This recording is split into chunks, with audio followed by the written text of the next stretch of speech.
So I'm going to go over the next part here, which is number 14 is where I left off. So this one's a little bit tricky. It says a recipe for a batch of 3 dozen chocolate chip cookies calls for 3 cups of flour. I'm just going to put an F for flour, 1 cup of sugar, 2 cups of chocolate chips. How much of each of these ingredients would you need if you wanted to make 2 dozen cookies? So the first thing that you want to do is figure out how much it would take to make 1 dozen cookies. All right, so if 3 dozen gives you all these ingredients, what I'm going to do if I want 1 dozen is divide them all by 3. So 3 divided by 3 equals 1.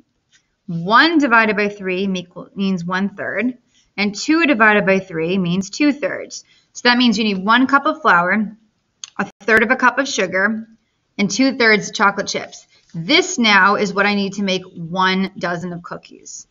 We want to know how much will it make, how much will we need to make 2 dozen cookies. So now I'm just going to take these ingredients and multiply them by 2. So 1 times 2 is 2, so 2 cups of flour. 1/3 times 2 is just 1/3 times 2 over 1, so that's going to be 2/3. So 2/3 of a cup of sugar.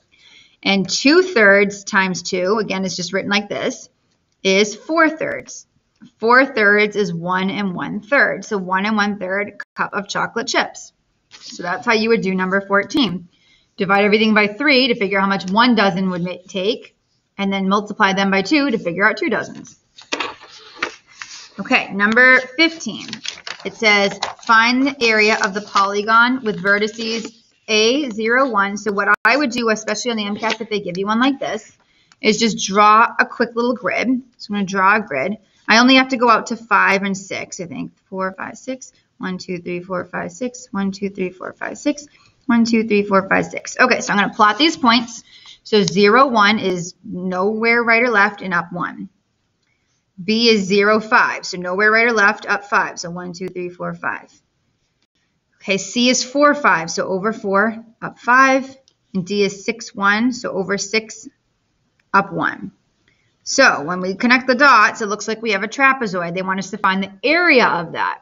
This formula will be given to you on the MCAS. It's base plus base times the height, divide the whole thing by 2. So these are my bases because they're parallel. I'm going to count my spaces. So 1, 2, 3, 4, 5, 6. This is going to be 1, 2, 3, 4. The height is 1, 2, 3, 4. Oops, I'll write that here. So I have every number that I need. So now I have base plus base times the height divided by 2. So 4 plus 6 is 10. 10 times 4 is 40. Divided by 2 is 20. So my final answer for that would be 20 units squared. So I connected to my own little graph so I could do the grid, counted just the spaces between the lines to figure out what the dimensions were. The formula will be given to you on the MCAS. So I just did the base plus the base times the height divided by 2.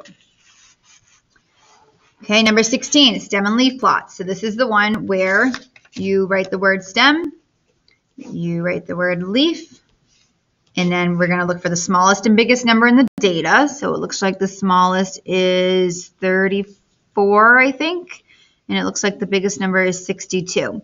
So if you remember, the first digit, the tens place value, I should say, the tens place value is your stem. So it goes from 34 to 62. So 30s, 40s, 50s, 60s. So the second letter, the tens place value. The leaves are your ones place value. So I'm looking at all the numbers in the 30s and writing them least to greatest. So 34, just put the 4. 35, just put the 5. And 39. Okay, and then I'm going to do my 40s. So I have a 42, least to greatest. 2 45s, so put down 2 5s. 47 and 48. And then my 50s, I have 56, 58. And then my biggest one was 62, so I put the 2. And remember, you need a key. So you pick any of your stems, combine it with any of your leaves. So 3/4 equals 34. So that could be my key. Okay, so that's your stem and leaf plot. Next part, ordering least to greatest. So when you order least to greatest, if you have negative numbers, the bigger it looks, the smaller it is. So I'm going to circle, look at my negatives first. I have -4, -2. If there were a 0, you would put that next, but there's no 0. Positives order like normal. So 3, and then 5, 7. Okay. For number 18, my biggest one is actually my smallest. So -5, -3, -1, 0, +3. So there's my order least to greatest. Okay, number 19. It says a 12-pack, get this piece of paper here. A 12-pack of juice costs $4.20. An 18-pack costs $5.40. What is the better buy? So you take the price and you divide it by how many you get. So $4.20 divided by 12. $5.40 divided by 18, whichever one is cheaper is the better deal. 12 does not go into 4. 12 goes into 42 3 times, which is 36. When I subtract, I get 6, bring down the 0, goes in 5 times. So this one is 35 cents per can. This one, 18 does not go into 5. 18 goes into 54, let's say 3 times. 3 times 8 is 24. Oh, yep, 54. And then bring down to 0. So these are 30 cents. So the better deal is the one that's cheaper. So that would be the $5.40 for the 18 cans. That's the better deal. Next section, writing fractions or mixed numbers as a percent. So what you want to do is if the denominator goes into 100, those ones are fairly easy. So I'm going to start with number 21. You want the denominator to be 100. 5 goes into 100 20 times. So all you do is multiply the numerator by that. Whatever you get, that's your answer. So 120%. For this one, same thing if it's a mixed number. We want the denominator to be 100. 4 goes in 25 times. Multiply the top by 25. So we get 25%, but there's a whole number. You just put it right in front. So 325%. This one does not go in evenly. So you cross multiply, which is 300, and you divide it by the denominator, which is 8. So goes into 30 3 times, which is 24. Subtract, you get 6, bring down the 0. That goes in 7 times, which is 56. Subtract, you get 4. We have a remainder. So you add a decimal point, bring down a 0, and it goes in exactly 5 times. So 37.5%. Okay. The last one I'm going to do for now is number 23. It says Chris, Mary Beth, and Allison are discussing the numbers of oranges grown in Florida. Chris says that approximately 14.6% of the world's oranges are grown in Florida. Mary Beth says that 292 over 2,000. And Allison says 0.146. So we want to see if are they in agreement? So that means do they all mean the same thing? So I'm going to make them all percents.